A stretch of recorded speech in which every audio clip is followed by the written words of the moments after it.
Because of its tragic association with an imaginary devil, Salem is now a major center for practicing Satanists. You don't mind that what you believe has turned silly?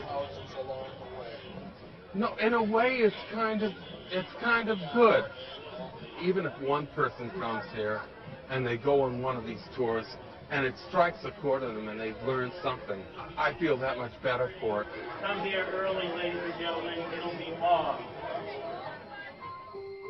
The persistence of our fascination with the devil is reflected in hundreds of satanic websites, like Lord Egan's. Do you worry that by embracing what so many people consider to be evil, some might misinterpret what you say and take that to be condoning violent, hurtful acts? They would find a way to rationalize their destructive behavior. If it wasn't me, it would be Marilyn Manson. If it wasn't Marilyn Manson, it would be Adolf Hitler. The young killers at Columbine, they were attracted to Satanism? Yes, and they were very self-destructive. But the solution wasn't to impose morality upon them. What those boys needed was love. But if you have young people who are misguided, couldn't that lead them to some very dangerous conclusions, just as we saw at Columbine? I think they would still adopt the role of the adversary in this situation. And feel that they were doing the will of the devil or Allah or even Jim Jones, who believed himself to be the incarnation of Jesus. 908 Christians took their lives that day. Sounds from hell tonight. My uncle had told me this story a couple of years ago, and I didn't believe him.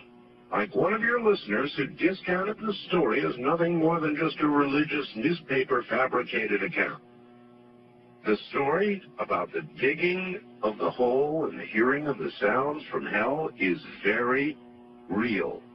It did occur in Siberia. My uncle collected videos and audio tapes and so forth on the paranormal, supernatural. He passed away fairly recently, but he would have loved your show. He let me listen to one of the audio tapes that he had on the sounds from hell in Siberia, and I copied it.